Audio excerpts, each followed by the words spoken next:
Hala, revelasyon nilalabas, Bea may sinabi at ito yun. Tatay sasabihin ko na po sa kanila, hindi ko na po ito kakayanin. At isang concern na tao ang lumantad, lumabas na ang tunay na nangyayari. Bakit mo ginawa sa amin ito? Ano nga ba ang kasalanan namin, bakit mo kami ginaganito?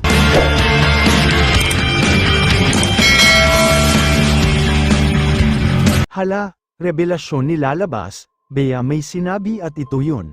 Tatay sasabihin ko na po sa kanila, hindi ko na po ito kakayanin. At isang concern na tao ang lumantad, lumabas na ang tunay na nangyayari. Bakit mo ginawa sa amin ito? Ano nga ba ang kasalanan namin, bakit mo kami ginaganito?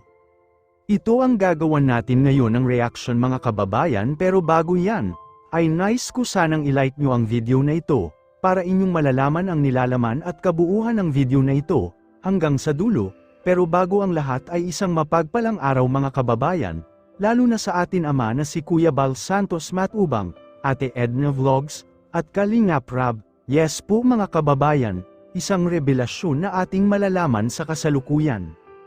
Dahil mismo si Bea ay nagsasalita na, sabay sa pagkain nito sa last upload na ginawa ni Kalingap Rab.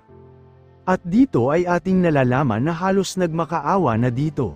Si Kalingap Rab na mapakain lang ang Tres Marias na mahiyain. Ano nga ba ang sinabi ni Bea na nakakagulat at masyak kayo sa sinabi nito? Pero bago yan ay pakinggan po natin ang sinabi ng kanyang nanay.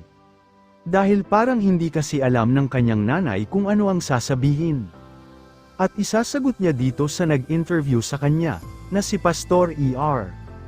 Para bang wala siyang koneksyon sa tatlong Tres Marias na mahiyain. Isa sa ating nakikita ay baka siya ay nagagalit o nahihiya lamang sa pinakita ng tatlong Tres Marias. Kung ating panooring mabuti dito sa malalaking screen ay nakikita natin na masasakit ang mga kurot. At pagbibigay ng masasakit na salita dito sa tatlong Tres Marias na mahiyain. Makikita natin na gamit ng kamay ng kanyang nanay at halos mabibigat na mga salita ang binitawan ng kanyang nanay. Para lang sila ay mapapakain, kaya ang halos ating makikita na mangiyak-iyak na dito ang tatlo lalo na dito kay Bea. At dito napapasok ang sinasabi kung magsasalita na si Bea dahil hindi na nga niya ito matiis. Ang ibig kong sabihin mga kababayan ay yung sinasabi kong revelasyon at may lumabas at lumantad na balita na baka na sila ay ampun ko sinasaktan dito sa mga magulang ng tatlong Tres Marias, isang concern na viewers o supporters ni Kalingap Rab, ang nagkomento na baka nga raw ay sila ay hindi tunay na mga magulang. Bakit para bang mistulang kaibigan o kasama lang nila sa isang bahay? Pero ang sinasabing pagmamahal at pagdidisiplina sa mga anak nila, ay hindi daw niya nakikita, kahit sa edad at mga nangyayari sa tatlong magkakapatid. Ay halos hindi alam ng nanay, na alam naman natin na sila ay lumaki sa bundok. Pero kung ating pansinin ang mga tanong ni Kalingap Rab, dito sa nanay nila ay para bang kulang talaga ito sa mga ebidensya. Na sila ay tunay nilang anak itong tatlong Tres Marias. Kayo mga kababayan, ano ang masasabi niyo patungkol rito? Dahil tila bang mas lumala pa ang sitwasyon nitong huling last episode na nangyaring kumain na ang tatlong Tres Marias. Kasama ang kanilang nanay, na halos hindi alam kung ano ang isasagot sa mga tanong ng pastor. Kaya tuloy nakapagsalita na halos dito ang concern na viewers. At sinabi nga dito at inilabas niya na baka sila ay ampun or hindi sila ang tunay na anak ng mag-asawang nakatira sa bukid.